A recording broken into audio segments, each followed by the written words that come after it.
Isang magandang gabi po sa atin lahat, mga minamahal mga kapatid, sa iba't ibang mga churches, at especially sa ating pong home church, sa ating mga church, sa Jesus Christ, the Living God, World Outreach Ministries, San Pablo City, Laguna.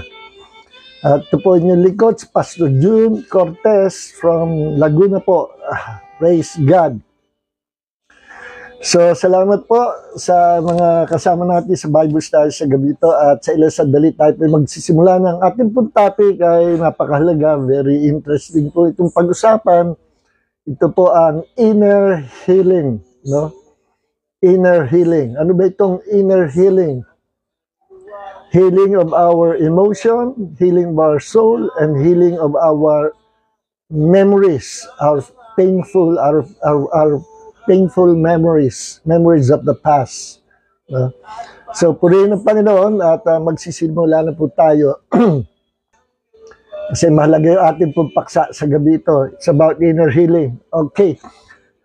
Let's pray po. Salamat dito sa team song natin kay Pastor Luis Boy Baldomaro.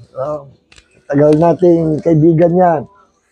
At kasama natin sa kaharian ng Diyos. So praise God, let's pray mga kapatid. At yun po hindi ko nakakita, hindi ko nabasa, basta welcome po kayo, no? Pagpalain kayo ng Panginoon. At atin pong huwag kalimutan na ibahagi itong recorded live stream natin sa mga kaibigan natin, ano? Kasi tumatalakay po tayo dito ng mga paksa na hindi tinatalakay ng ibang mga tagapangaral, ano? So it's about time na ating i-reveal ito, ipangaral sa publiko ang katotohanan ng malalalim na bagay ng salita ng Panginoon. The Lord Jesus Christ wants to set us free from the bandage, from all kinds of bandages, no? Bandages of poverty, bandages of sickness and disease, bandages kung anong bandage yan, no? Pag-usapan po natin. So, let's pray mga minamahal. Heavenly Father, once again, we ask you, Father God, to anoint us with the fresh anointing of wisdom and revelation sa pag-aaral po namin ng isalita sa gabi ito at tumimo sa aming mga puso as a revelation knowledge from your presence. The Logos becomes Rema as we believe and receive your word, Lord, sa aming puso. Sa gabi ito, we receive your fresh anointing of wisdom and revelation for the glory of your name. Heal those who are sick right now in the name of the Lord Jesus Christ. Maraming po salamat, Panginoon. Lord, maraming po salamat. Kasama ka namin sa gabi ito. And through the Holy Spirit, mangungusap ka sa bawat isa. And you will set your people free from all kinds of sickness and diseases. From physical sickness, from spiritual sickness, from emotional sickness. For by the wounds of Jesus, we are healed. Maraming salamat, Panginoon. Thank you, Holy Spirit, our teacher. In the name of the Lord Jesus Christ, be all the glory. Amen, amen, and amen. Okay. So, salamat po sa awit ni Pastor Luis Baldomaro, itong aking buhay, ano? So, buksan po natin ating Bible sa Luke chapter 4, verse 18. So, ulitin ko, topic po natin ay inner healing, ano? Okay. Luke chapter 4, verse 18. Ang tanong, ito bang inner healing ay biblical, no? Nung ako bago pa mananampalataya, first time ko narinig itong word na inner healing. Nakita ko nakapaskel kasi merong man of God na dumating from foreign country, no, na evangelist na magkakandak ng inner healing and deliverance. So, yung word na inner healing, sabi ko parang weird yung dating ah. Hindi kaya may pagkakulto ito, inner healing. Kaya pinag-aralan ko, tinignan ko sa Bible kung ito ay biblical. At nalaman ko As I study the Word of God, nakita ko na this is very biblical at kailangan sa panahon natin ngayon. Kailangan po. Kapag ang isang pasyente o isang biktima ay nangangailangan tulong at mayroong problem, atin po yung kung kailangan niya talaga, halimbawa meron siyang problem, kung ano man problem, no? Minsan nangangailangan sila ng counseling, no? Kinakaunsilan natin. Pero kapag ang problem ay affected ang kanyang soul, ang kanyang emotion, ang kanyang memories, yung counseling nauuwi sa inner healing. Ano po? Inner healing.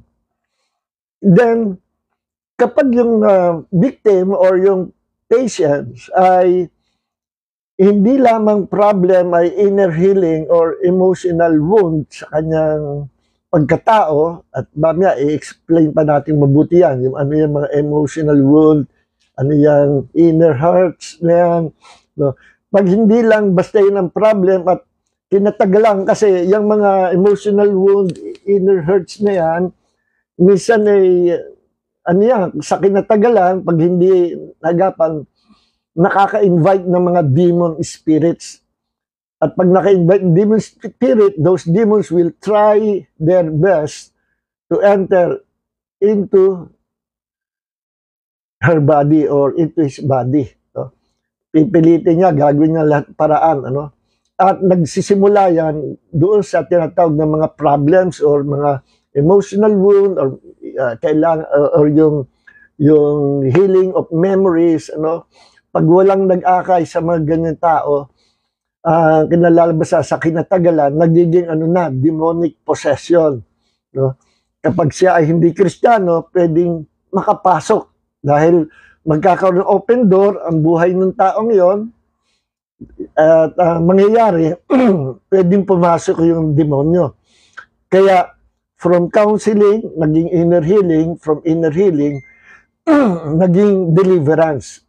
At yun, hindi basta inner healing, kundi kinakas out natin yung demonyo na nakapasok na sa loob ng pagkataong loob ng biktima. Okay?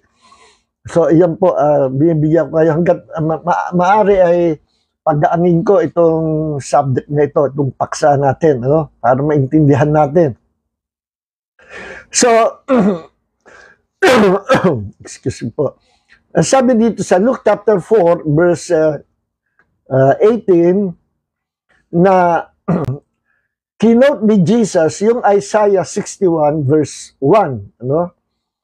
Kasi si Jesus pumupunta sa synagogue, alam niyo yung synagogue, yun yung lugar na pinagtitipunan ng mga tao na interesadong marinig ang salita ng Diyos, no?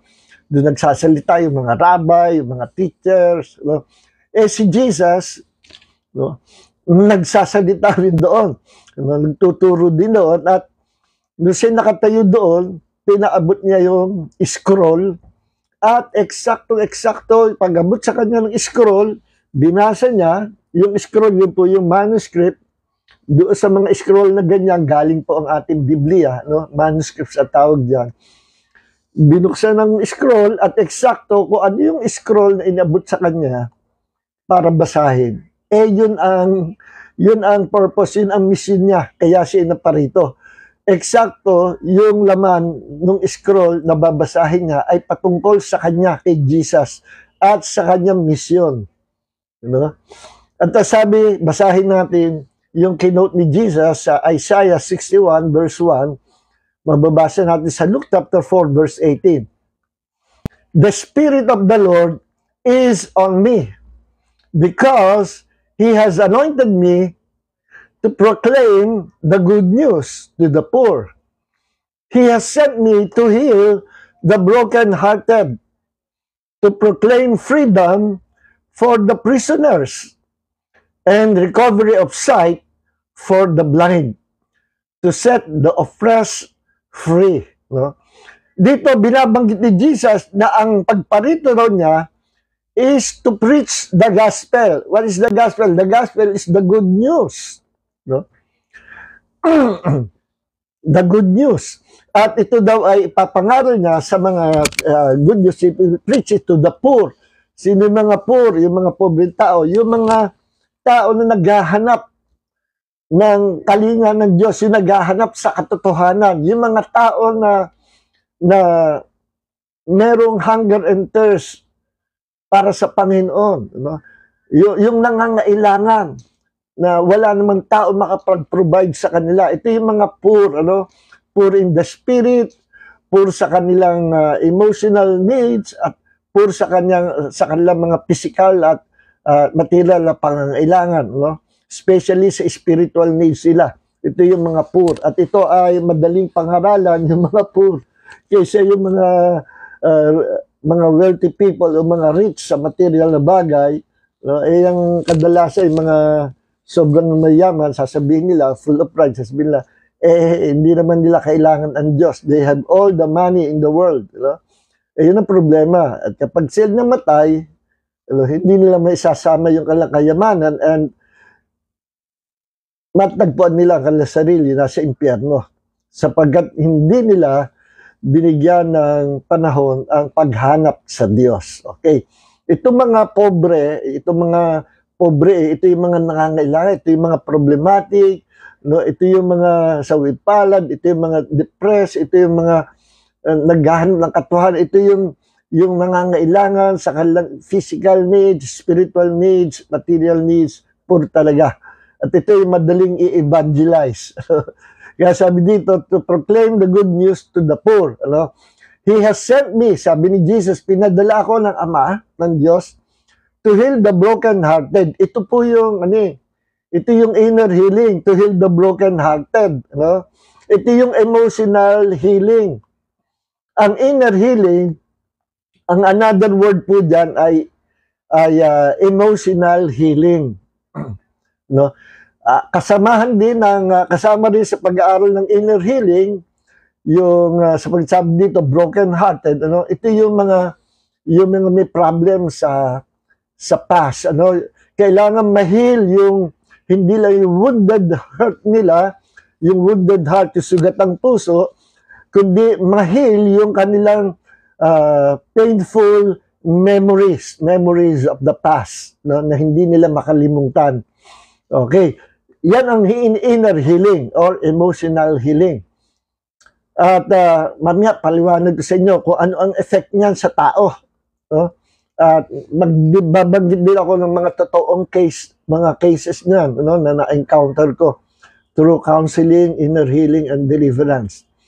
At sabi pa dito, He has sent me to heal the broken-hearted, ito yung mission ni Jesus, to proclaim freedom for the prisoners, ito yung mga nakabilanggo sa kasalanan, and recovery of sight for the blind. Hindi lamang yung mga bulag sa physical blindness ang pinagaling ni Jesus, kundi maging yung mga spiritually blinded ng kanilang religion ay pagagalingin ng Panginoon. Itatama yung maling relihiyon, itatama yung maling pananampalataya at bubuksan sila ng Panginoon ng bukas na mata para maunawaan ang katotohanan ng kaharian ng Diyos.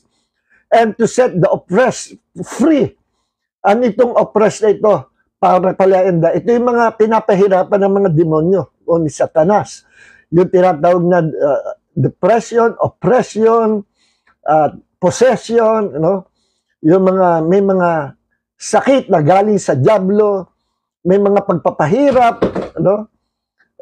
sa katawan na inilalagay mga demonyo, oppressed talaga sa physical body, oppressed sa emotion, oppressed sa kanilang pag-iisip, pinahirapan, hindi makatulog, hindi makalimutan yung nakaraan, So, nakaranasan, mga malungkot na karanasan.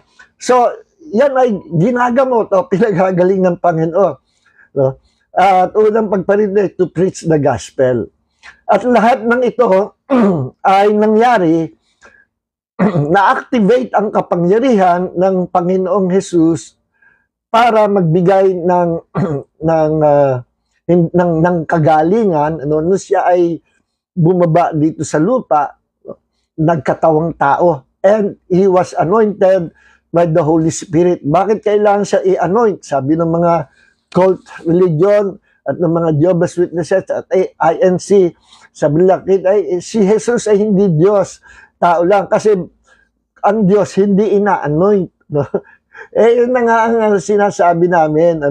Si Jesus ay Diyos, 100% God, at the same time, is 100% human being.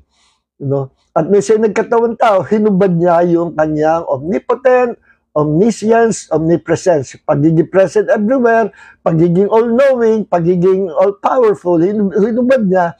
At naging tao siya at nagsimula siyang kumilos sa kapangyarihan ng Holy Spirit when He was anointed by the Holy Spirit. Pansamantala, hiniram niya ang power of the Holy Spirit. Acts chapter 10, verse 38. Kaya lahat ng himala na ginawa ni Jesus ay through the power of the Holy Spirit. No?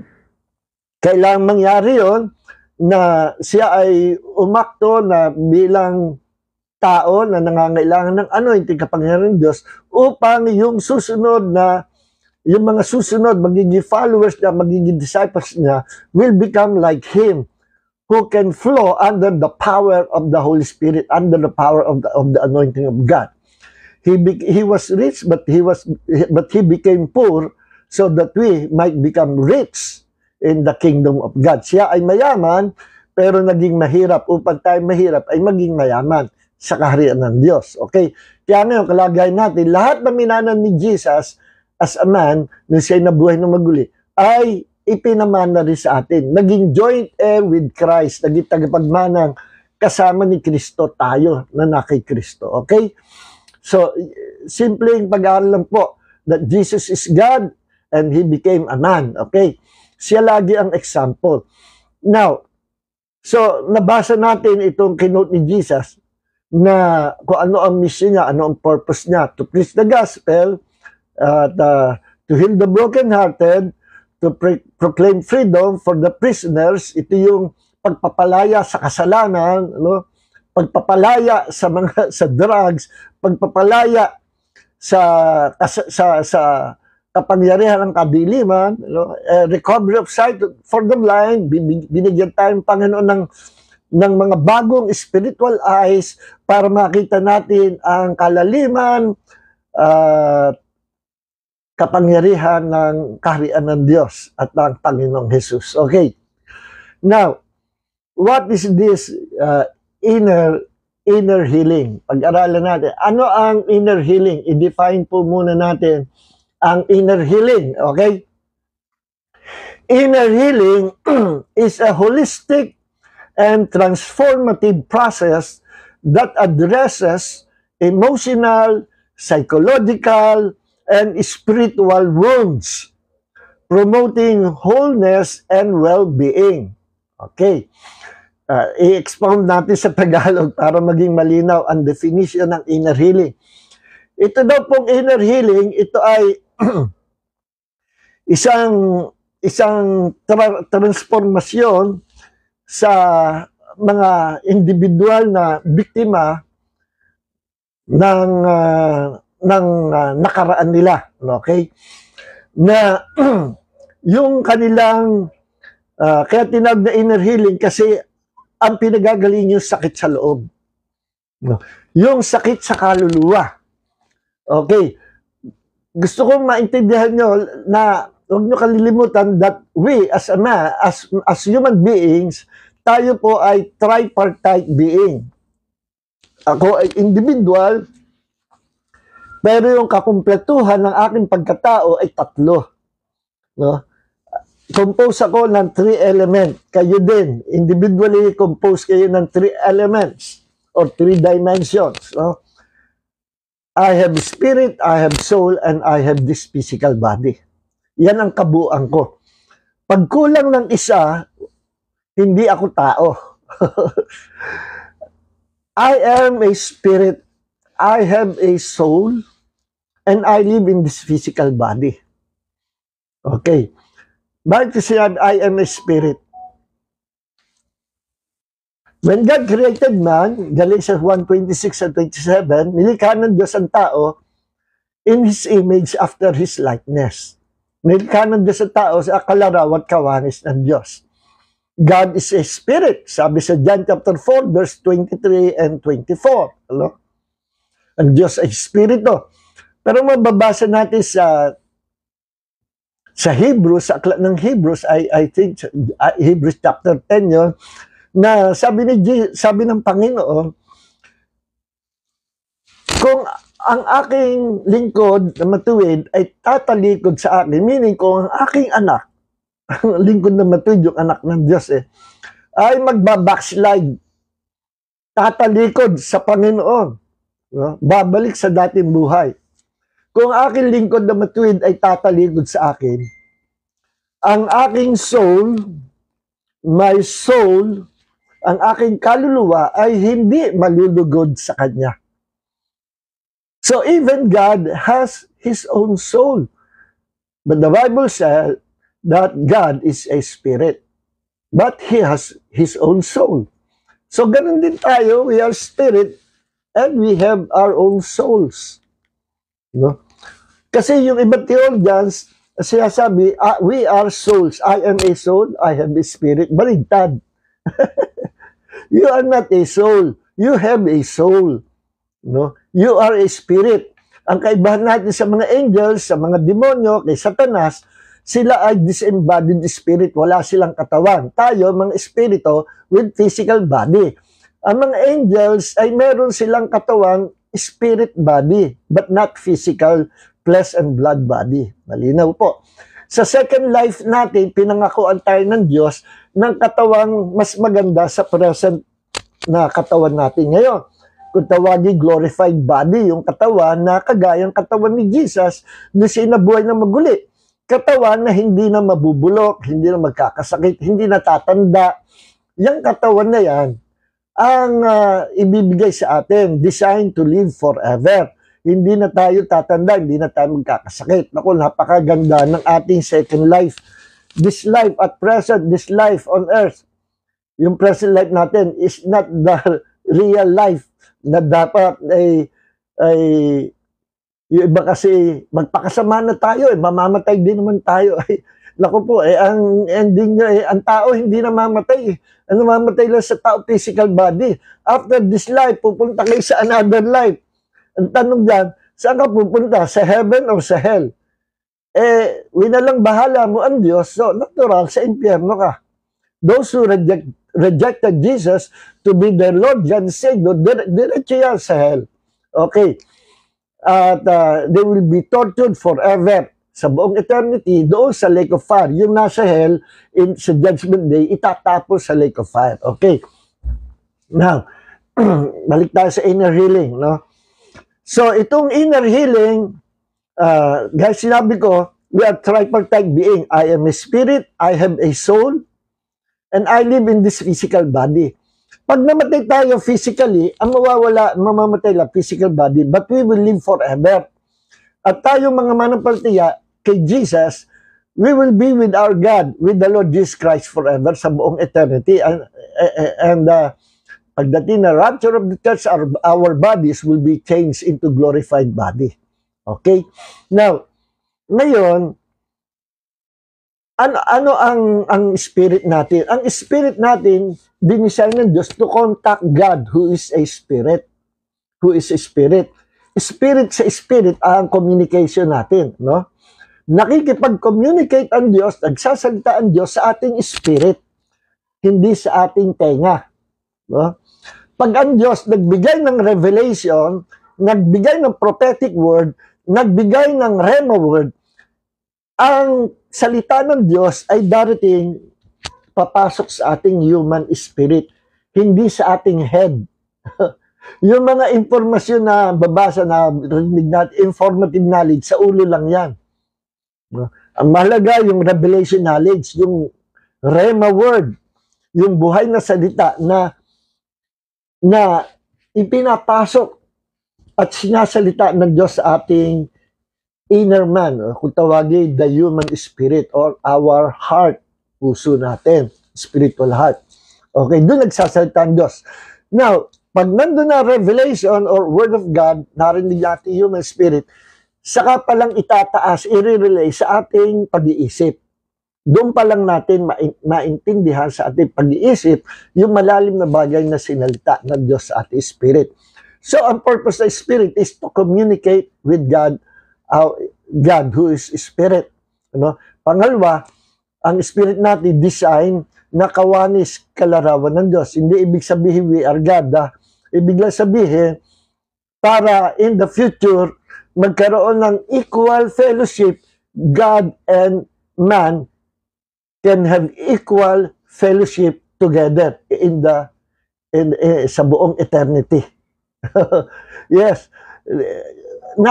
Alam niyo po ba, we are not God, but we are in the God's class. Mataas sa kalagayan natin nung tayo binalik na sa kaharian Diyos. Mataas, hindi ibig sabihin God's class ay we are gods. Hindi yun. Kundi ibig sabihin, tayo tayo inilalagay ng Panginoon. Ang Diyos ang naglagay sa atin, hindi ang ating sarili. Sa equal na relationship with our Father God, para tayo, yun ang gusto ng Ama na magkaroon tayo ng equal fellowship. Ano? Yung makasama na tayo, makapartner na tayo forever. Not to become God. Again, we are not God. But to have fellowship with us in equal level. Kaya sabi ko nga, we are in God's class, but we are not God. Ano? Ibig sabihin, nasa mataas na uri ng kalagayan tayo. Sa biology, pinag-aaralan yan. Tingnan nyo, ha? Iba ang mga hayop, magkakaiba yan. Yun ang ayokong i-memorize sa biology, yung mga Pyroperata, mga scientific ordinary, ang hirap i-memorize. Ano? Ako po, pero interesting pag-aralan. Ano? Ako, sa biology, hindi ako pwedeng ibagsak ng teacher ko. Yes. Hindi ako pwedeng ibagsak. Alam niyo kung bakit? Sa mga dinodrawing sa biology, yung mga grasshopper, mga bird ko, lagi akong tawag ng teacher ko, akong taga-drawing. At ipiniprame yun. Sa second susunod na batch, makikita yung siguro nandun pa sa school namin, dinrawing kong grasshopper. Kaya may special assignment ako. Hindi ako pwedeng bumagsak sa biology. Okay. So, natatandaan ko lang sa biology, merong iba-ibang class ang hayop. Merong iba-ibang level, may iba-ibang class. Halimbawa, ang pusa, pwede magsama parehong pusa. Same animals at same class. No? Pero ang pusa, hindi mo pwedeng isama sa gorilla. Magkaibang hayop yun. O kaya, ilagay mo sa drum, yung pusa. No? Tapos, lagyan mo yung takip, buksan mo yung takip, ilagay mo yung daga. Naku, habulan sa loob ng drum. Naku, maghahabulan. No? At papatay na ng pusa yung daga. Bakit? Magkaibang class sila, magkaibang uri ng hayop at magkaiba ang class nila. No? Pero yung same class, yung pusa, sa pusa, nagkakaintindihan. Ano? Minsan nakakapanood ako niya ng nag-uusap na pusa. Meow. Meow. Sasagot siya. Meow, meow, meow, meow. Sasagot siya. Meow, meow, meow, meow. Nagkakaintindihan sila. No? Yung aso rin, ano? Minsan, senyasal lang ng buntot, nagkakaintindihan. Kasi magka-same class sila. Same animal, same class. Yung mga ibon din, ano? Magkapareho. Kaya nilagay tayo ng Diyos sa mataas na kalagayan para in the future, we can have equal fellowship with our God. Kasi mahal na mahal tayo ng Diyos. Ano? Kaya tayo ginawang tagapagmanang, kasama ni Kristo at anak ng Diyos. Yan ang kalagayan natin na hindi gusto ni Satanas na maintindihan, malaman ng lahat ng Kristiyano. No? Okay. Now, so ang ating soul, no? Yan ang ating life. Buhay, suke, sa Greek, soul means life. Yan ang buhay natin. Ang spirit natin, pag umilis sa katawan, buhay pa itong katawan. Pero pag yung soul ang umalis, patay ang katawan. Kaya sa kamatayan ng physical body, magkasama lagi yung spirit and soul. Pero may mga gumagawa niya, yung mga cult, no? Ang tawag dito, yung astral projection, yung napapaalis na sa katawan yung spirit nila, but not their soul. Patay yun pag umalis yung soul. Pero sa katapusang buhay natin, pag tayo pumano na, both spirit and soul, lagi magkasama yan. Kung pupunta sa hell, magkasama yan. Punta sa langit, magkasama yan. Ang difference natin sa mga animals, all animals have souls and physical bodies. No? But they do not have spirits. Wala silang spirit. Kaya nga walang animals ang nakalikha ng relihiyon, walang animals ang naghahanap sa Diyos. Yun ang isang purpose ng spirit natin. Magkaroon ng hunger and thirst to search, to seek God. No? At pag walang guidance, walang nag-guide, kung ano-ano sasabay, bundok, puno, at ang sarili. No? Okay. Kaya naparito si Jesus para ituro ang tamang daan pabalik sa Ama. I am the way, the truth, and the life, sabi ni Jesus. Okay. Now, ang ating spirit ay nagkakasakit din. Ang ating soul nagkakasakit. Ang ating physical body nagkakasakit din. Okay.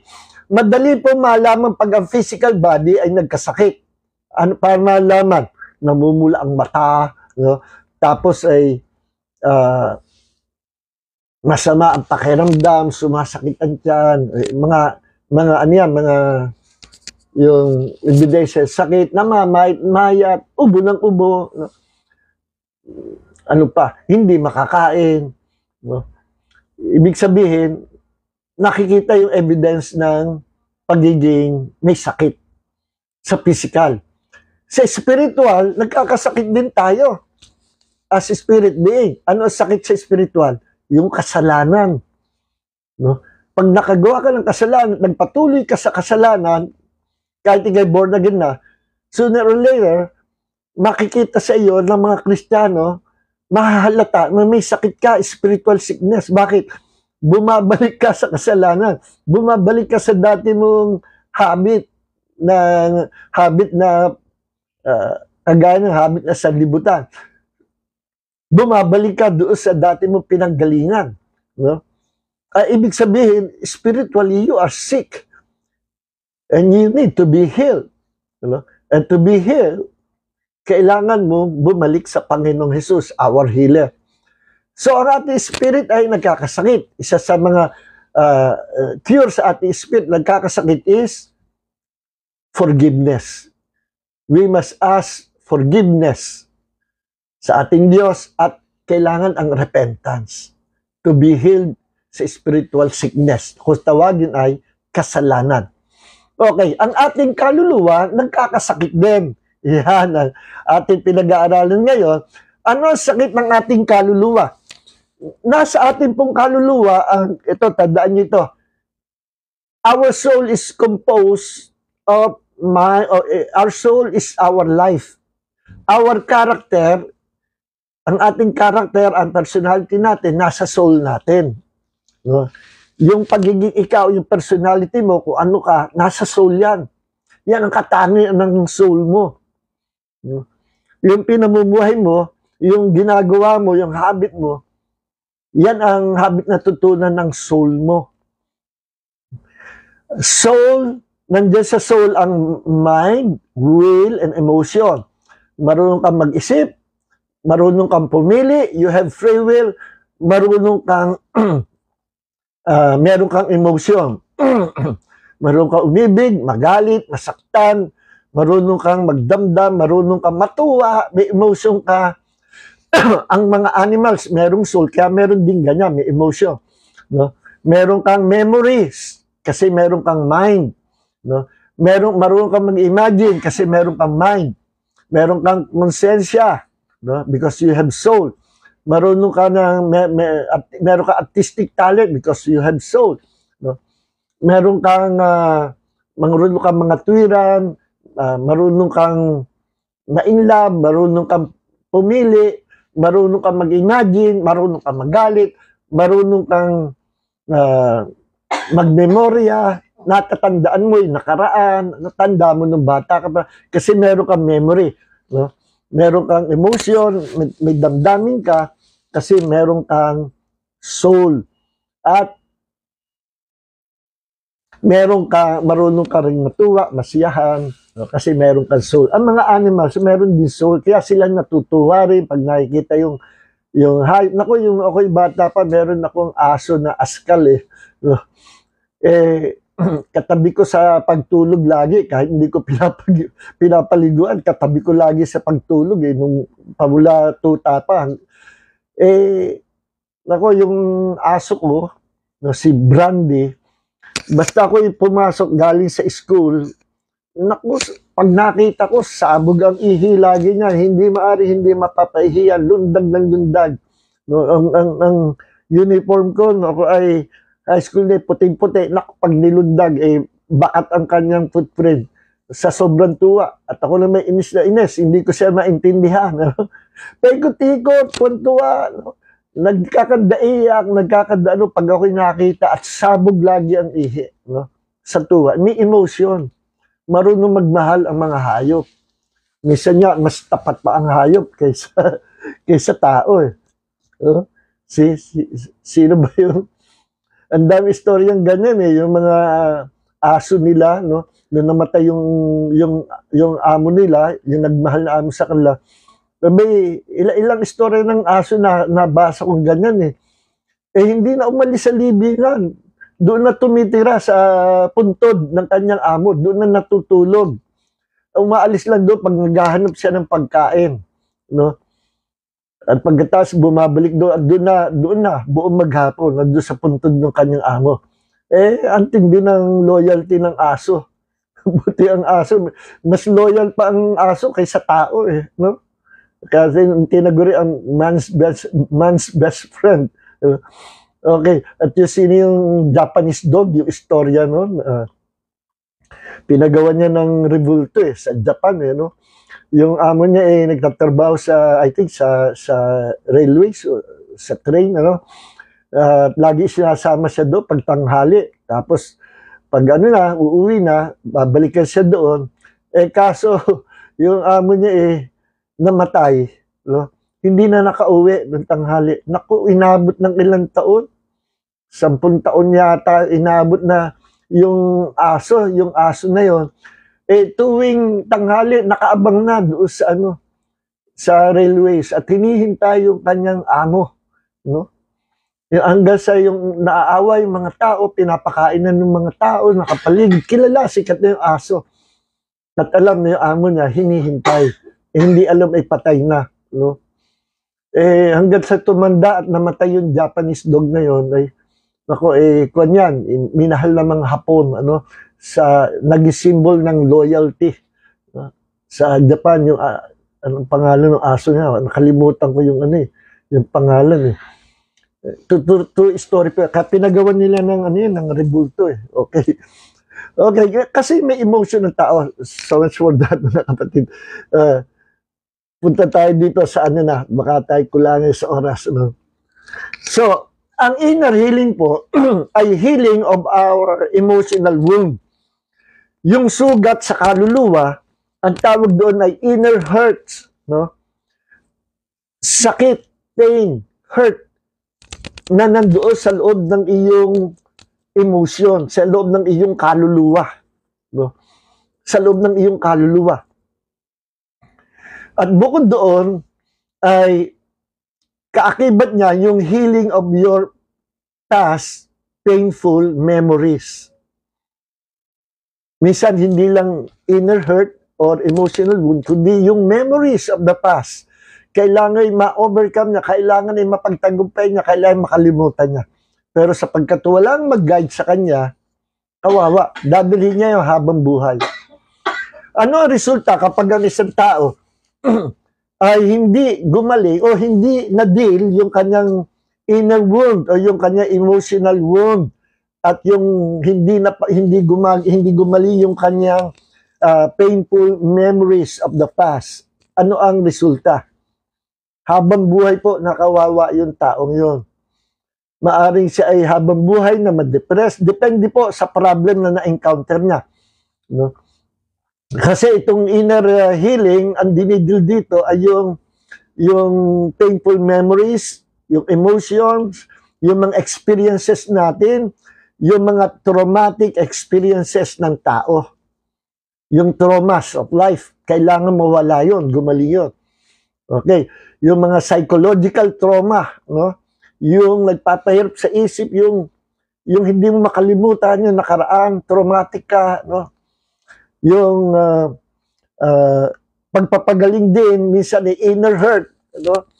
Sa relatives, sa loved ones, sa magulang, sa anak at sa magulang, at minsan sa mga magkakapatid, minsan sa best friend, sa kaibigan, no? Ang matindi dito yung emotional wound na produce ng hinanakitan between parents and children. O kaya yung magkakapatid, ano? Naku, ang hirap na. Kaya nga sa inner healing, it is restoring healthy relationships with oneself, with others, and sa ating Diyos. Pagpapagaling sa relationship natin, pagre-restore sa relationship natin doon sa mga tao na kinauukulan, anak sa magulang o magkakapatid o sa kaibigan, no? Healing or restoring healthy relationships with oneself, with others, and God. Minsan naman ang problem yung sarili, hindi niya mapatawad yung sarili niya. Halimbawa, yung anak niya inutusan niya, no? Na anak, laro ka laro diyan, walang pakinabang sa iyo.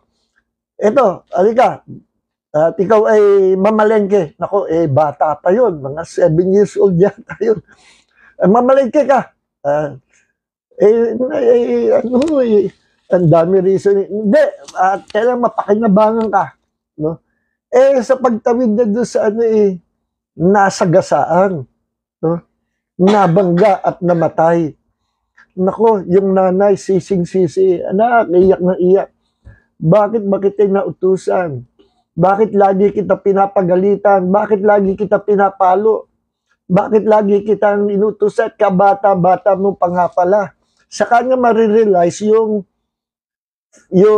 mali na kanyang ginawa sa kanyang anak. And finally, mahal na mahal niya pala yung anak niya. But it's too late. Namatay na. So, ang feeling nung nanay, siya yung pumatay doon sa kanyang anak. At yung guilt feelings na yon ay hinahunt siya. Hinahunting siya sa buong buhay niya. At hindi na mapatawad yung kanyang sarili. At diyan pumapasok ang inner healing. Na kung walang magkakandak ng inner healing sa kanya, kawawa yung taong yun. Makakamatayan na niya yung kanyang malungkot na buhay na yun. Ang kailangan sa kanya, number 1, is to forgive herself. At sa inner healing, ang number 1 kailangan, hindi maaring hindi, ay forgiveness. Kung ang problem yung sarili mo, forgive yourself. Kung ang problem yung tao na nakapag-cause ng hurts, emotional wounds sa buhay mo, nakakos ng hurts sa puso mo, you must forgive them. Forgiveness ang nauna. At mamaya talakayin natin yung process ng inner healing, no? So, sa inner healing, it is cultivating self-awareness, self-acceptance, self-compassion, no? At ibig sabihin, dito ay ibinabalik yung pagkataong sinira ng mga traumas sa buhay mo, traumas of life. Nasira, bunga ng nakaraan na hindi maganda. Okay? So, ano-ano yung mga inner hurts or emotional wound. Ang mga emotional wound, dito muna tayo sa emotional wound, emotional hurt. Kailangan, sabi ko nga, emotional healing. Ano yung pinapagaling? Yung nasaktan mo, yung sarili mo, o sinisisi mo yung sarili mo, kailangan gumaling doon. Ang may problem, yung sarili mo. Hindi mo mapatawad yung sarili mo. Another example ng inner wound, emotional wound, ay yung nasaktan ka. Ang damdamin mo, nasaktan nung taong minamahal mo, o friend mo. Sinaktan yung damdamin mo, at hindi ka makalaya doon. Halimbawa, meron kang girlfriend, pinagkatiwalaan mo, at all out support ka sa kanya, at nagtatrabaho ka, may pera ka, estudyante yung girlfriend mo, mas bata, tapos pinapag-aral mo, tapos asang-asa ka na habang buhay na kayo na. Tapos bandang huli, malalaman mo, ginamit ka lang pala para siya makapag-aral, at meron pala siyang another boyfriend na nahuli mo, na matagal na pala may boyfriend. So, ibig sabihin, pinagsamantalahan ka, inabuso yung kabaitan mo, at pinaparahan ka lang pala para makapag-aral siya. May mga ganyan example. At dahil doon, nagkaroon ka ng anger, at galit na galit ka, halos gusto mo pumatay ng tao. Yung iba na, yung iba ay may baril, may pangyayaring ganyan, binaril yung boyfriend, binaril yung girlfriend, pumatay. Saan natapos yung buhay niya? Nasa kulungan. So, sa sobrang sakit ng naramdaman niya, dahil niloko siya. Iba naman, hindi naman mamamatay taong gano'n. Habang buhay niyan, dadalhin yun, hanggang sa dumating ang time na ang effect ay ganito. Wala na siyang tiwala sa lahat ng tao. At meron pang iba na ayaw na niyang mag-girlfriend, hanggang sa tumanda na siya, ayaw na rin niya mag-asawa. Meron mga ganyan. At yun ay trauma of life. Example ng trauma. Okay? Meron naman mga excuse me po. Meron mga naabuso. Physical abuse. Hindi yung physical abuse na kundi sexual abuse. Na halimbawa, bata ka pa, babae ka, at bata pa, na may naging case na na-counselan akong ganyan na nung bata pa siya, ay yung kumpare ng tatay niya, ninong niya. Darating doon sa bahay, tutuwa yung kumpare niya, at very close sila, pare, buti pumasyal ka, tutuwa yung tatay niya, at mahal na mahal niya yung kumpare niya. Pero pag nakatalikod yung tatay niya, naiiwas siya doon ng kasama yung ninong niya, hinihipuan siya. Siya ay about, I think, mga 4 years old, gano'n. Tanda na niya, 3 years old niya, matatandaan na Laging gano'n ang ginagawa, pupunta doon, may pagkamanyakis pala. At itong tao na ito, na na-counsel lang ko noon pa, matagal na. Itong taong ito ay tumanda na hindi na nag-asawa. Hindi na nag-asawa at namatay na hindi nag-asawa. Ayaw na niya mag-asawa. Yun yung trauma na sexual abuse siya. Yung iba naman, nagiging dahil sa trauma ng mga ganon, sexual abuse, halimbawa, bakla, bata, 5 years old, pinagsasamantalahan nung bakla, nung pinagagawa sa katawan niya, tanda yun, alam niyo yung mga naabuso mga batang galit, magugol ka, oo nga, yung sa mga cases, hindi nagsasabi sa magulang, takot sabihin sa magulang yung nangyari sa kanila. hanggang sa nakatandaan na nila, hanggang sa naging dalaga, binata, tumanda na. No? Tumanda na. Meron akong isang case na panood sa TV. Yung bata, laging nakikitulog sa kanila, pinapatulog noong lalaki. No? Yung mama, disente yung mama na yun. No? Kwento ko na. Kwento ko ng diretso, pero hindi ako may mention ng pangalan. Itong mama na ito ay pastor po ito. No? Totoo nangyari ito. Na, siyempre yung bata, tiwal, pastor, tutoy, dito ka na matulog sa bahay, pinapakain. No? Then, sa gabi, ginagapang at nire-rape yung batang lalaki. Mga around 7 years old siguro or 8 years old. Hindi niya masabi sa magulang niya yung ginagawa nung pastor na yun. Hanggang sa alam niyo, tama, nalaman ng magulang niya, parang nagsubok o nakalimutan ko ni istorya sa tagal. Basta nakarating sa magulang niya. At galit na galit yung magulang. At yung organization na kinaaniban ng pastor ay sinumbong siya doon sa organization. At sapagkat yung organization, malaki organization, at siya ay may posisyon at ginagalang, alam nyo, hindi binigyan ng aksyon, inignore yung sumbong ng magulang. Hindi ko maalam kung napagkamalang, ay ano lang yan, nanghihingi lang yung pera o ano yan, gumagawa istorya. Basta walang aksyon or pwedeng naniwala pero inignore dahil may posisyon at may impluensya. Alam nyo, ngayon, yung inabusong bata, matanda na, nasa 60 plus na. At na Bulgaria, umiiyak. Ngayon lang niya kinonfess publicly na siya ay inaabuso, sexually abused ng pastor na yon. Ang masama pa, yung pastor na yon may church. Lumaki ang church niya. Sa abroad, lumaki ang church niya. Bandang huli, yung spirit of lust na nandoon sa pastor na yon, nung nawala siya, ang pumalit na pastor, yung anak,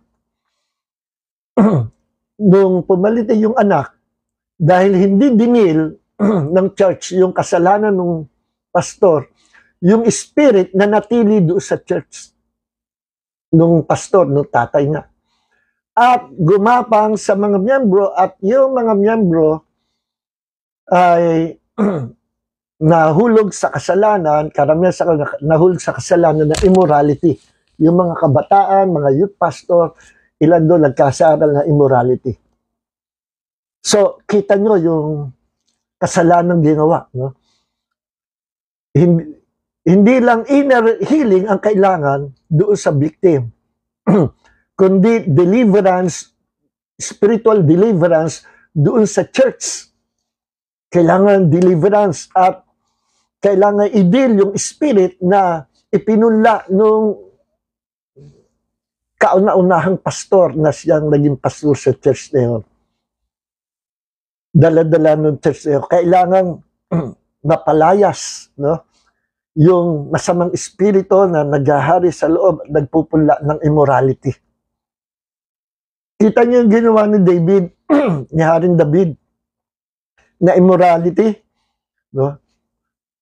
Adultery kay Bathsheba, murder kay Uriah. Ano nangyari? Gumapang sa kanyang mga anak.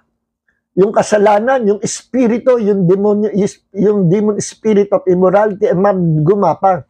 Ano nangyari? Isa sa mga magandang anak na dalaga ni David, ni-rape ng kanyang anak, half-brother. No? Nung malaman ni Absalom na ni-rape yung kanyang kapatid na si Tamar, naghintay ng 2 years para matempuhan niya nag-iisa yung half-brother niya at nung natempuhan nag-iisa, pinatay niya. Hindi lang yon, nag-rebelde pa si Absalom at inagaw ang kaharian kay David. Yun yung bunga ng kasalanan tinantin ni David. At kailangan dyan ay deliverance from that demonic activities na naganap. o gumapang, nag-flow sa kanyang lahi. At ang kailangan dyan ay forgiveness. Again, asking forgiveness before God.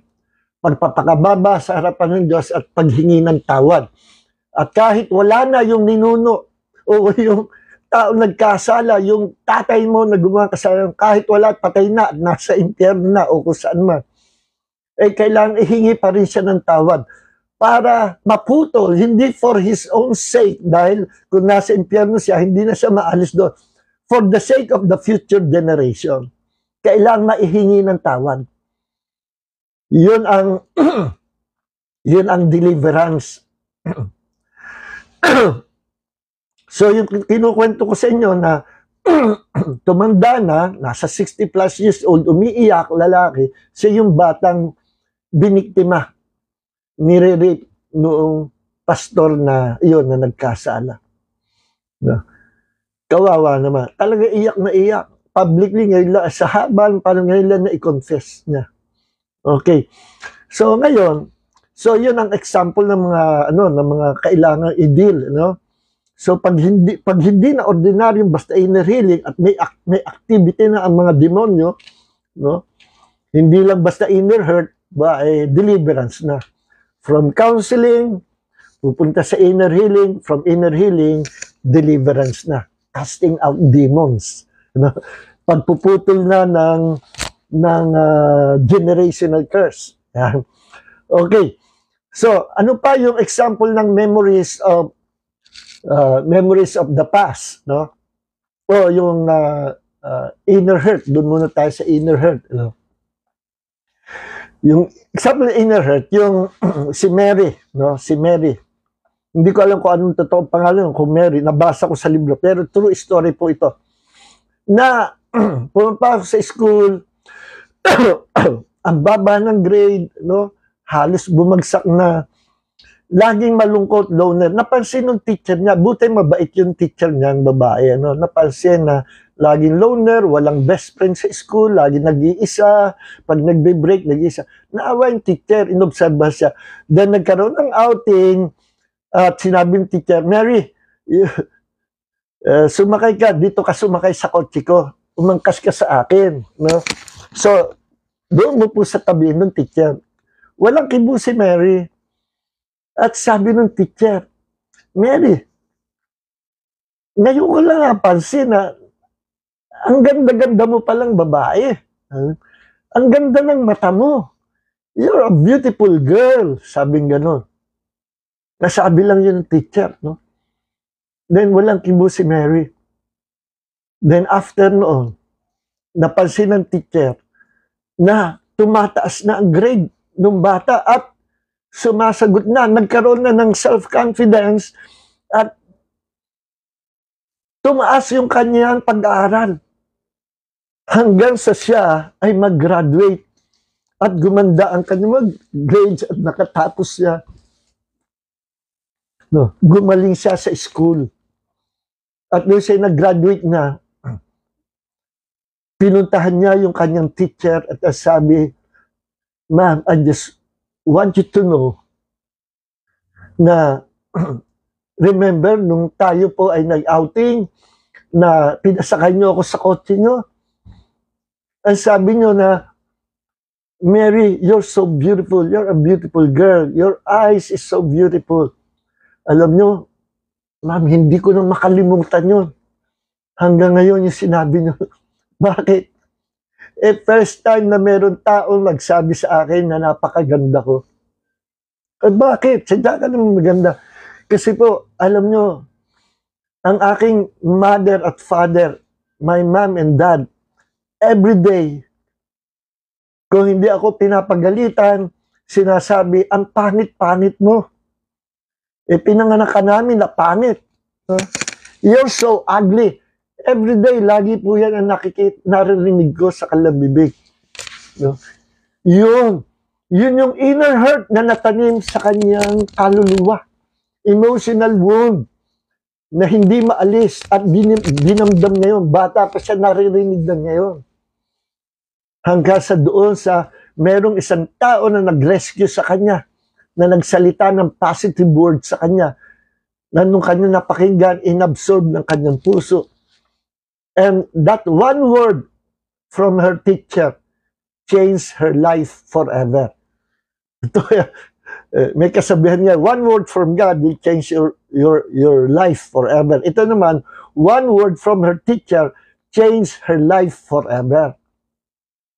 See? Yung pala yung emotional wound niya. Walang nakakaalam. Pero, those words na sinalita ng teacher niya, nung araw na yon, ang nagpagaling sa kanyang emotional wound. At nagkaroon siya ng self-confidence, nagkaroon siya ng tiwala sa sarili, nagkaroon siya ng paniniwala sa sarili, at naiangat niya yung kanyang sarili. Dahil naniwala siya that siya ay maganda. Simple lang po yun, ha? Pero take note, ha? So, isa pa na case. Doon sa teacher namin sa inner healing, si Dr. Tapiner, ay patay na po yan eh. Mag-asawa yun, professor namin sa Bible School, mag-asawa si Dan Tapiner at si Sonia Tapiner, no? Si Sonia Tapiner ay teacher namin, professor namin sa inner healing sa Bible School. Siya ay social worker. Merong isang case na kinuwento siya sa amin na nahawakan niya. Na mayaman, millionaire, ang magulang ay may-ari ng mga barko. Ang parents niya, boss, mother and father, mga intelihente, matalino. At meron silang isang anak na babae na high school student, no?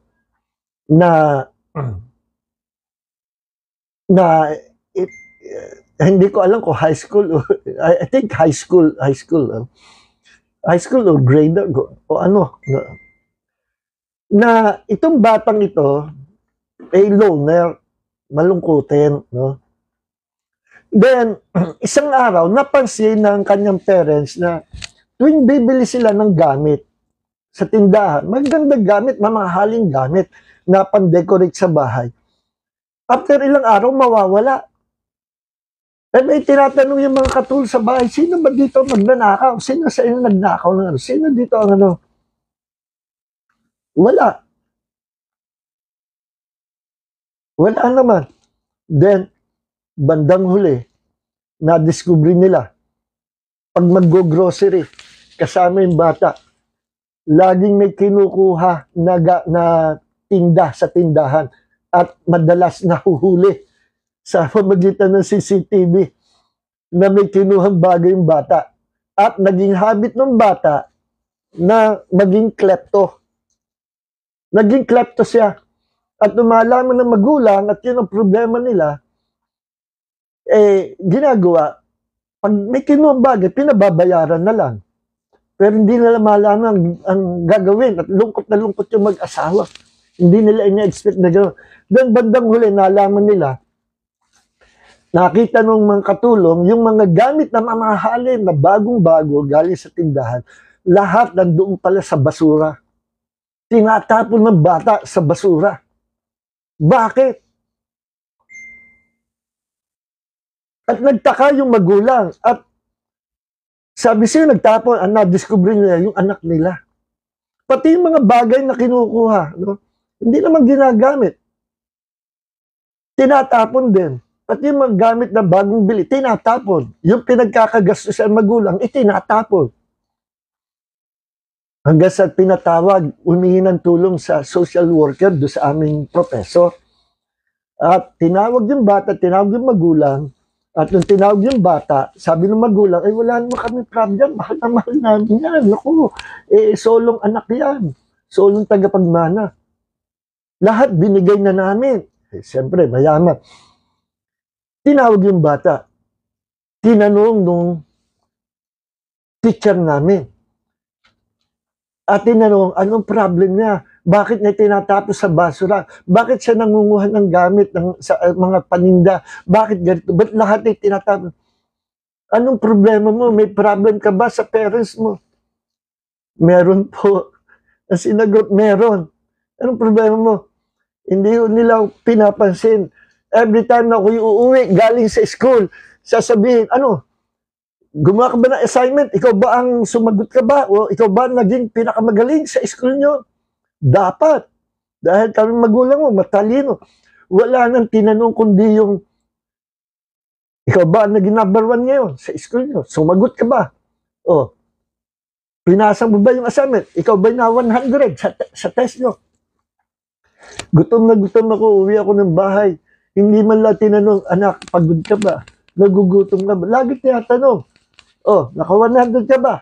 Nakasagot ka ba? Ikaw ba naging pinakamagaling? Palibasa, matalino yung kanyang ama't ina. Ina-expect na maging matalino yung kanyang anak.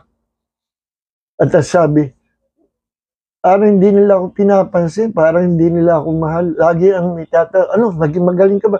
Hindi man lang nila tinatanong yung, masama ba pakiramdam mo? Kumain ka na ba, anak? Napagod ka ba? Walang ganun. At doon nalaman ng teacher namin, social worker, ang problem. Kaya naging club to. At kaya kinukuha yung mga gamit na bawang tiyatapos sa basura. Sumisigaw ang kanyang silent personality na, Mom and Dad, Mama at Papa, pansinin niyo ako. Sumisigaw pero hindi siya makasigaw. Wala siya mapagsabihan, wala siya makausap. Kaya importante sa tao yung may nakakausap. At ang masama, pag wala kang nakausap at kinakausap mo na yung sarili mo, naku, iba usapan. Baka kami, Pastor John, okay ka ba dyan? Okay ako dito. Brad, ikaw, kumain ka na. Hindi pa. Buti pa sabay na. Naku, iba po yan. Hindi yan emotional word. Problem na yan sa isip. Okay, kaya, na-heal yung relationship through inner healing. At naghingian ng tawad.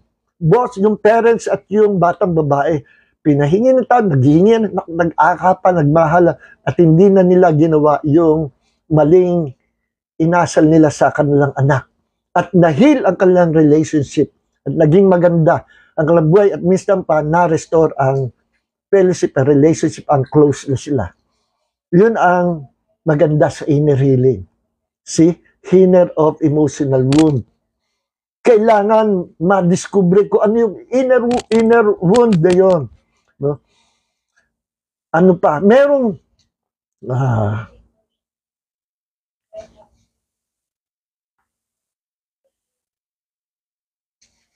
ako mismo yung aking experience, no, bata pa, pinanganak ako na, matatakotin ako, takot sa dilim, takot sa mga tao.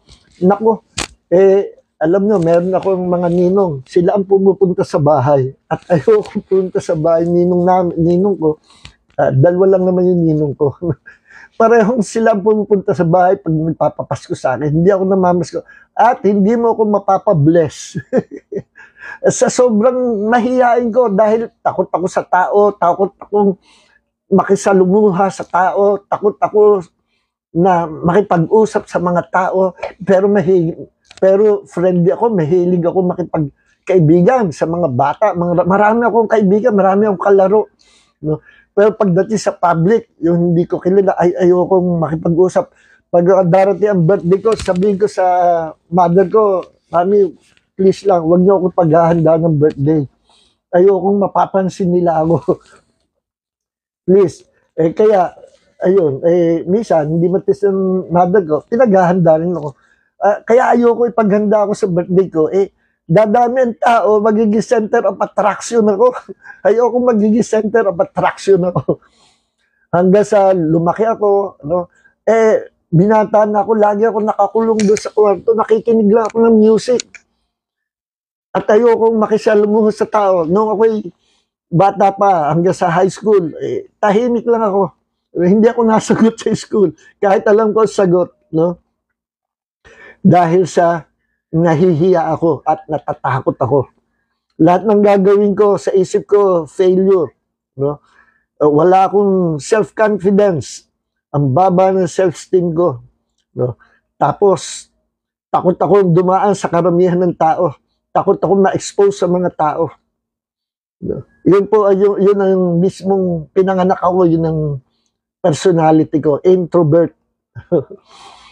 Hanggang sa sabi ng mother ko, anak, ikaw na may makipagbarkada naman. Sayang kabataan mo. Pag ikay tumanda, wala ka malang maikukwento sa mga magiging anak mo na nung bata ka pa, ganito. Enjoy your life. Makipagbarkada ka.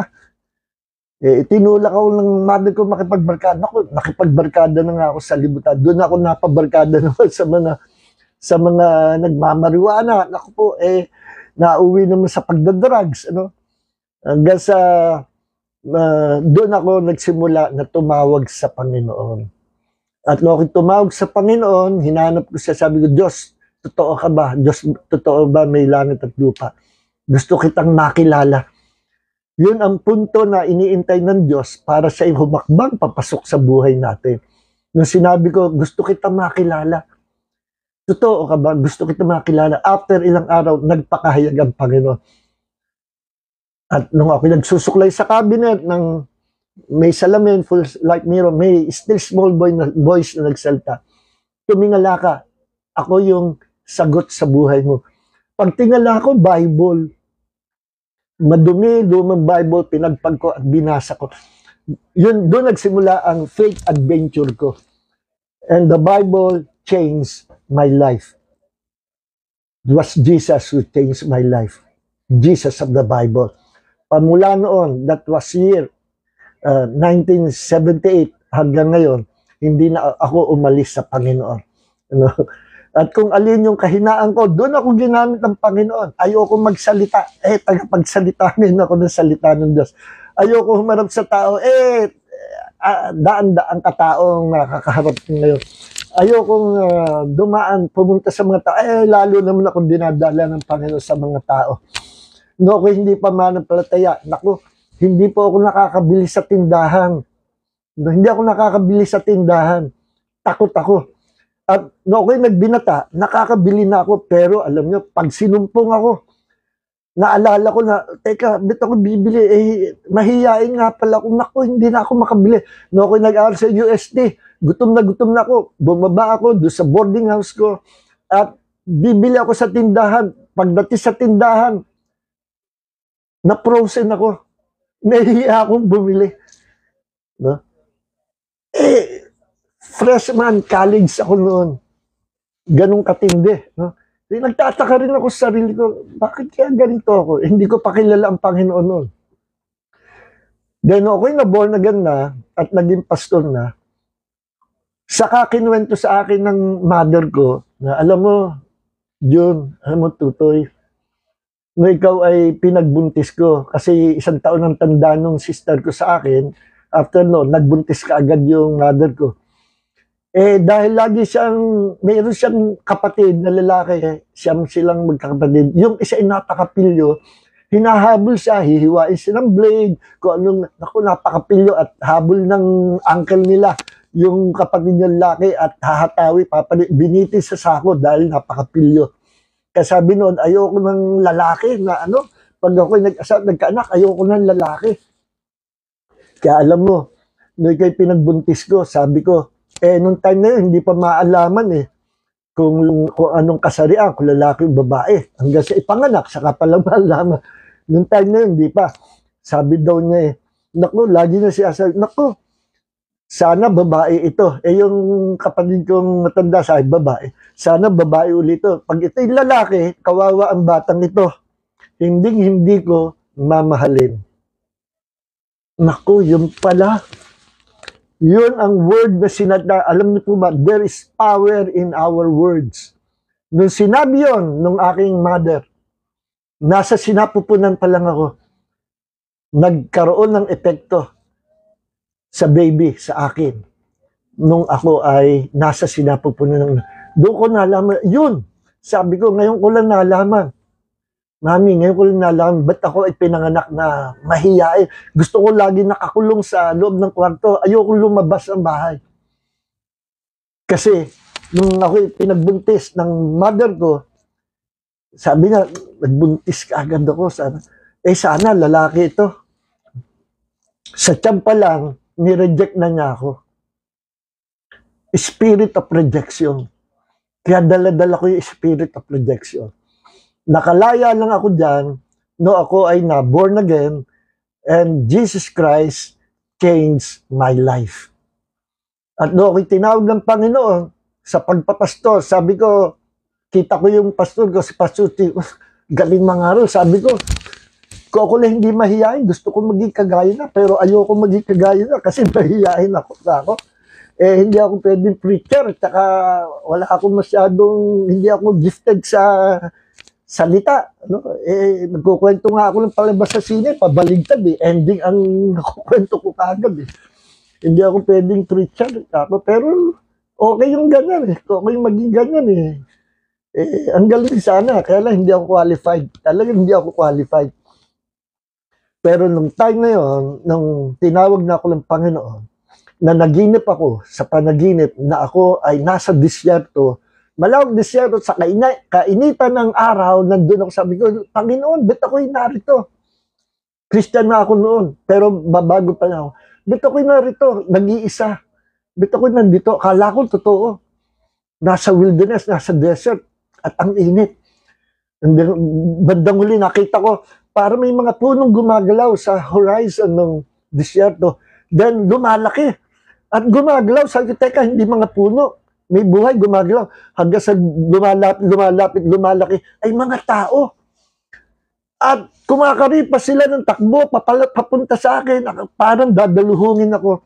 Lord, sino itong mga ito? Papunta sa akin, sasagasaan yata ako itong mga ito. Then, siguro mga 5 meters away from me, bigla silang huminto at marami sila at umupo sila sa sand. At sabi ko, Panginoon, ba't lahat sila nakatingin sa akin? Ba't lahat sila nakaupo at naghihintay? Sinihintay? Sabi ng Panginoon, naghihintay sila sa sasalitain mo. Tapos sabi ko, Panginoon, ano ibig sabihin nito? At umiiyak ako doon sa dream. Naglaho sila, nag-iisa na lang ako. Bigla ako nagising. At pamula noon, the Lord changed my heart. Biglang gustong-gusto ko nang magpastor. Gustong-gusto ko maging preacher. Paano ako mangangaral? Makapag-testify lang ako ng 5 minutes. Tuwan-tuwa na ako, Panginoon, bigyan mo ako ng tapang. Hindi ko alam, yan ang calling ko. To teach, to preach the word of God. Sa Corinthians 5:70, if anyone is in Christ, he is a new creature. All things are passed away. Behold, all things are become new. Okay. So, isipin nyo So, meron pong tinatawag na spirit of rejection. Nasa tiyan ka pa lang, rejected ka ng nanay mo. Kailangan mo ng inner healing and deliverance. See? Kaya yung mga naglilihi, yung mga buntis, naku, totoo yun. Hindi po yan, hindi yan pamahiin, na nakakausapin yung baby. Naririnig na yan. Kung anong feeling ng nanay, yun din ang feeling ng anak. Pag nagalit ka, na-feel niya yung galit mo. Kaya iwasan mo. At puro magaganda ang tingnan mo. Lalo yung mga naglilihi. Totoo po yan. Saka natin talakayin yan, yung inner image na tinatawag. Kung anong makita mo, mangyayari in the future. Yung napagdinan mo. Pwedeng yun ang ipanganak mo. Kumabit sa kanya. Mahaba story. Saka natin talakayin niya. So, totoo po yun. Hindi yan pamahiin. Kaya yung mga naglilihi, pag kayo naglilihi, sa akin na lang kayo tumingin para sure na maganda at stahin yung anak. Joke lang yun. Okay, now. So, yun po yung how about healing our memories, painful memories of the past. Nako, matindi po yan, Merong isang doktora na may mga pasyente siya, mga kababaihan, na bandang huli, nagkikilalang doktor, magandang babae, nakita, true story ito, may file ang FBI, napanood ko sa TV to. Biglang pinapainom, biglang na-discover na yung mga pasyente niya nawawala.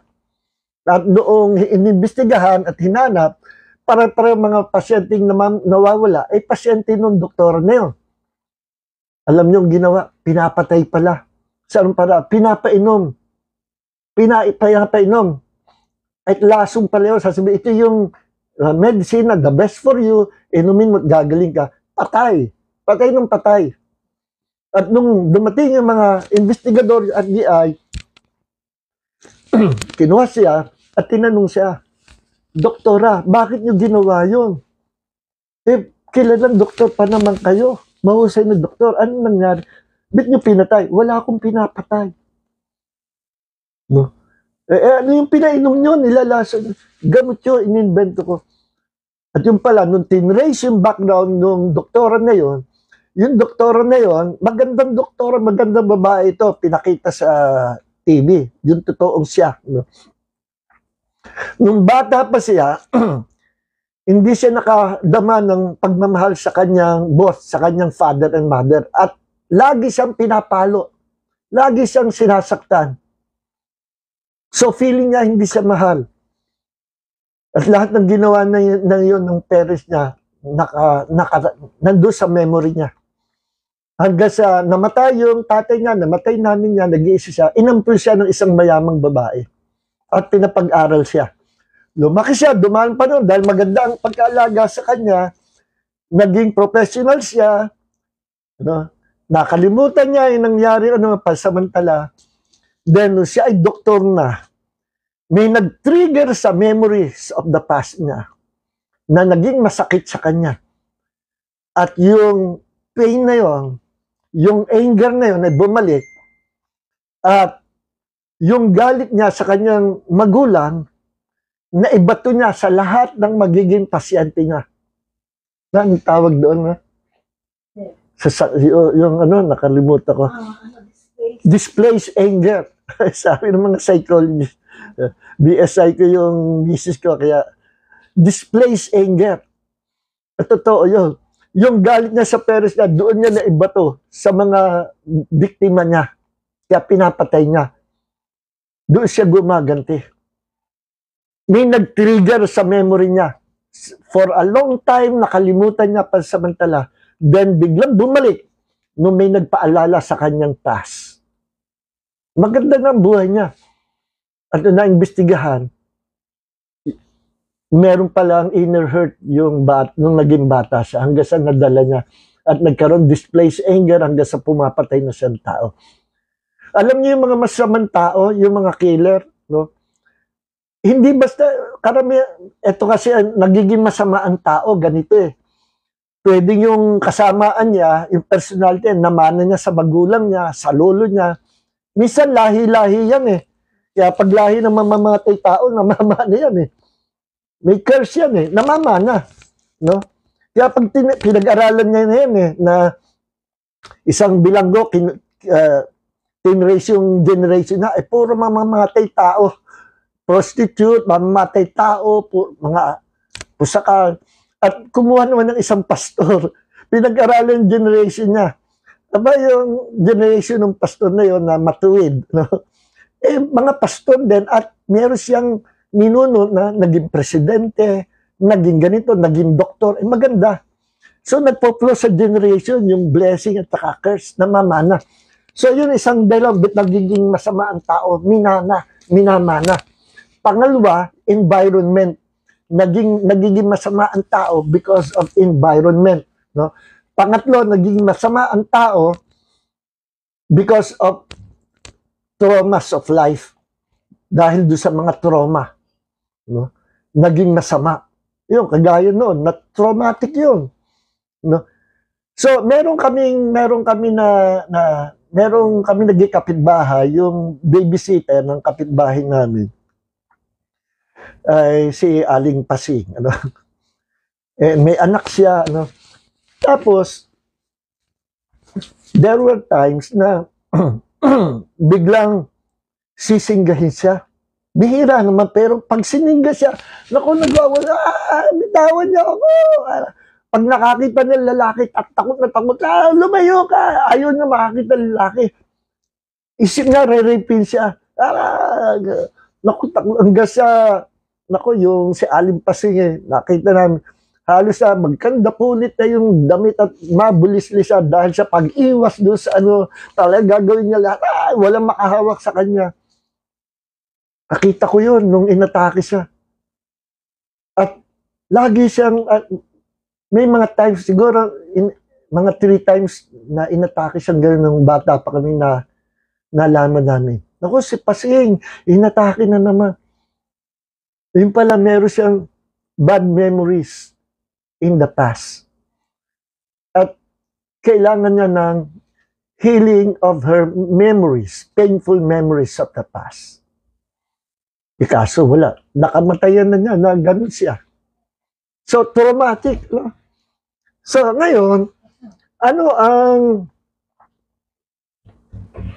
nawala yung aking ano ang dapat gawin, no? Ano ang dapat gawin? Wala na po tayo oras. Bibilis ako lang po. Paano dinidil ito? Kahit kayo, self-deliverance o self-inner healing, pwede po, pwede. Or, sa isang pastor na marunong inner healing, pa-schedule kayo. No? Kailangan inner healing. Meron pala isang case ganito na kailangan lang ito maisama natin. Na merong isang case na ako napaka hindi submissive itong babae na ito at may pagka-rebelde, no? Nagpa-inner healing sa akin. Nagtataka rin siya, bet siya ganun, hindi siya submissive, ganun. Sabi ko, meron ka bang naalala na ganito, ganyan, o meron ka bang naalala na heartache mo, o nagtampo ka ba sa magulang mo, sa ano, isipin mo mabuti, gano'n. Hindi na maalala. Then nag-pray kami. At sabi ko, ito po, sa malalim na pagkakandak ng inner healing ito. At sabi ko, Holy Spirit, nag-pray kami, i-reveal mo sa amin kung ano yung kanyang past, yung nakaraan niya. Ibinabalik po namin siya sa nakaraan nung siya ay 10 years old pa or 9 years old, ipakita mo sa kanya yung nakaraan na hindi niya maalala. Then, biglang umiiyak na siya. Sabi niya, umuulan, pinalo ko ng nanay ko at kasi matigas daw ulo ko at umuulan bagkus ako'y lumabas sa ulan at ako'y nagpaulan. Matigas ang ulo ko. Kaya ako'y napagpalo ng nanay ko. Sabi ko, nakikita niya yung sarili niya doon sa past. Sabi ko, humingi ka ng tawad sa mother mo. Doon mismo, in the realm of the spirit, habang na-experience niya, umiiyak siya, habubol siya na iyak. Sabi niya, Mami, patawarin mo ako. Ako'y bata pa, ito, tumawid ako sa kalsada, nagpaulan ako, hiningi na ng tawad. No? Matigas ang ulo ko, ganito, ganyan. Then afterwards, pinag-pray ko ng healing and spiritual growth. Then, naano na siya, na bumalik na sa, nawala na yung pag-iyak niya, sabi niya, ang ginawa ng pakiramdam daw niya.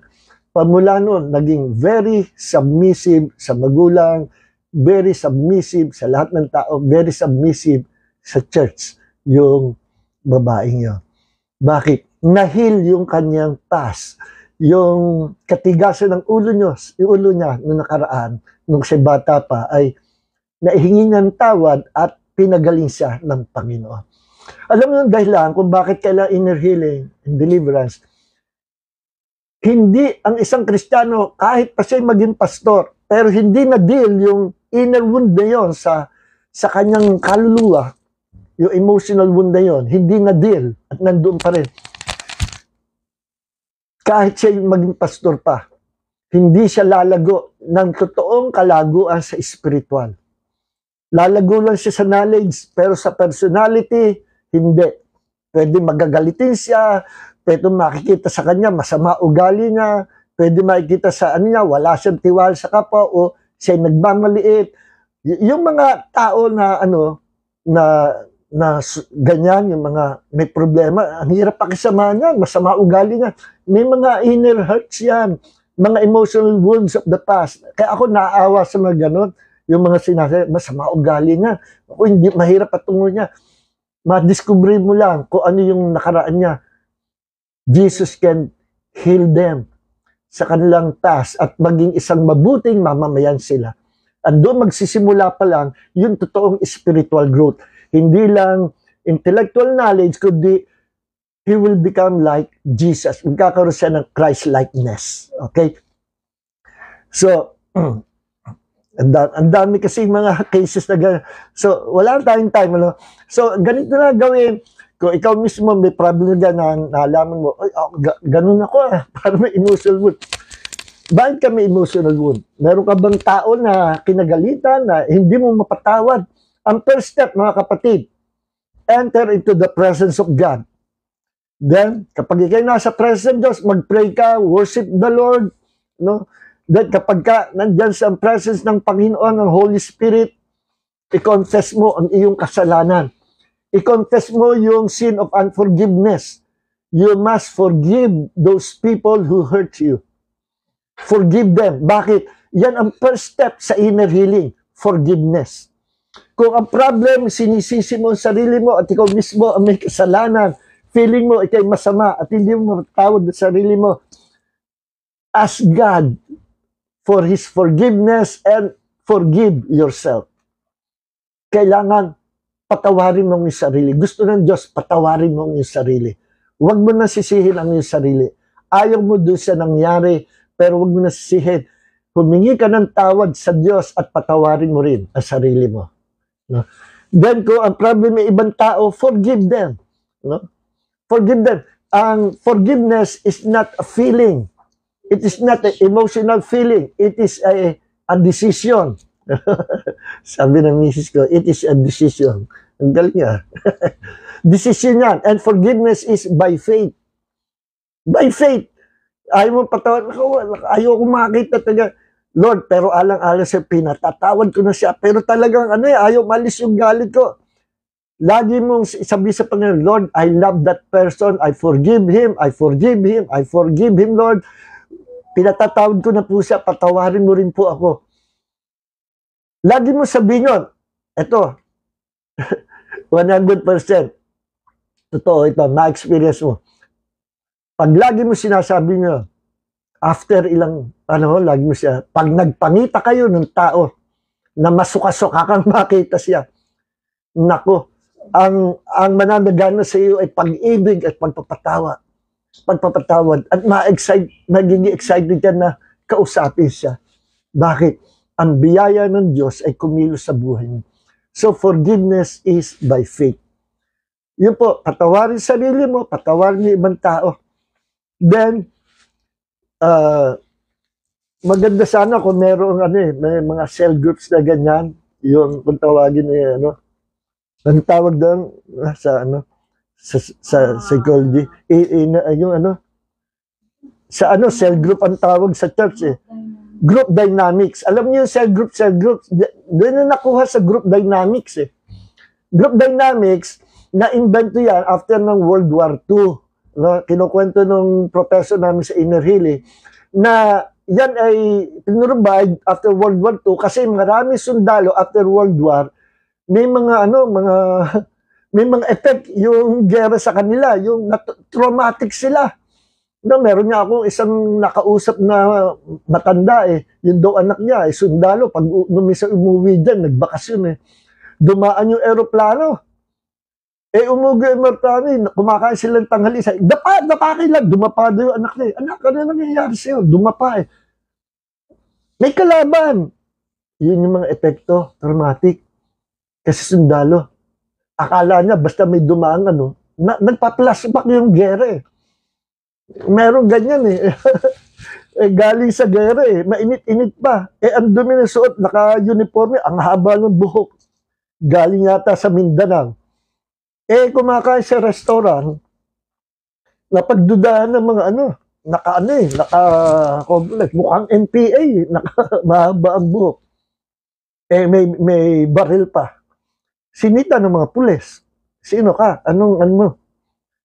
Yung pagsitang ganun akala babaril siya, akala pinagbabaril niya yung mga pulis Kasi traumatic siya sa gera. Kaya inimbento yung group dynamics after World War II. At yung mga soldiers, iniipos, small group, at kinakausap. At pinapayuhan, at kinakaon sila hanggang sa sila ay gumaling, bumalik sa normal. Ha? Oo. Yun ginagawa ng mga psychologists, mga psychiatrists, social workers. So, maganda rin na meron taong nakakausap ka, yung napagsasabihan mo ng problema mo. Kasi pag kinimkim mo sa loob mo, magiging inner wound na ang hirap bunutin unless na alam mo kung paano ka makakalaya. It's only through the Lord Jesus Christ. Okay? So, ano nagiging bunga kapag ikaw ay napagaling ang sarili mo? Kaya sabi ko nga, forgiveness ang unang kailangan. After ng forgiveness, siyempre, repentance. Kailangan ng repentance, then forgive those people who hurts you. Hingi ka tawad sa Panginoon, tapos patawarin mo yung nagkasala sa iyo. Then, maging positive ang isip mo, kalimutan mo yung nakaraan, at harapin mo yung katotohanan. Yung realities of life, namatay na yung anak mo, na inutusan mo, huwag mo sisihin sa sarili, forgive yourself. Nangyari na yan. Walang may gusto na nangyari yan. So, forgive yourself and forget the past. So, yun po, ganun ang ginagawa. Meron akong nakansela na ang problem niya, takot sa matataas, aerophobia. Na takot siya sa mataas. Sabi ko, alam mo, kapatid, ganito gawin mo. Traumas yan May nakaraan ka na, natakot sa height. Lalo mong harapin. Yung kinatatakutan ko, sino mong kinatatakutan mo, harapin mo. Face your enemy mo yan. Kasi pag umaga siya sa taas, pinapawisan na siya. Harapin mo yan. Kasi sa problema niya, pag dumadami ang mga tao sa mall, pinapawisan siya. Minsan daw siya ay nag-shopping. Nakapila na sa bayaran, biglang pinawisan. Natakot siya hanggang sa iniwan niya doon. Hindi na niya binayaran yung kanyang grocery. At bumalik siya doon sa bahay niya. At takot siya. Alam niyo yung dahilan, pag dumadami ang tao, nung daw siya bata pa, nagpa-inner healing, nagpa-schedule inner healing. Nung siya bata pa, siya daw iniwan ng nanay niya sa palengke dahil ang tigas ng ulo niya, nagpapabili siya ng kung ano, bili ako gana, huwag kang mag-iyak, gumulong siya, panakot na gumulong sa sahig, iniwan siya nanay niya. Akala daw niya, iniwan na siya. Yung pala, nagtatago yung nanay niya at tinitingnan niya siya, nakatago. At iyak na iyak siya, nalalampasan siya ng mga tao, yung naging trauma sa kanya yun. Hindi na maalis sa memory niya. At noong siya ay nagpa-inner healing, dinil namin yung problem niyo. Forgive mo yung mother mo, forgive yourself, at lahat ng yan, lumapit ka kay Jesus, bago nilalang ka na. Kalimutan mo yung nakaraan. At pamula, pinag-pray ko, prayer of deliverance and inner healing, and you must face your enemy. Kung saan maraming tao, lalo kang pumunta doon. Ito yung ginawa niya. So, pumunta siya sa maraming tao. Sabi niya, it works. Pastor, pumunta, hindi na ako natatakot. Umakyat din ako sa mataas, hindi na rin ako natatakot. She was completely healed by the Lord Jesus Christ. Inner healing and deliverance para sa kanya, para sa iyo. So, purihin ang Panginoon, mga minamahal. Hanggang dito na lang. Please, don't forget to share this video.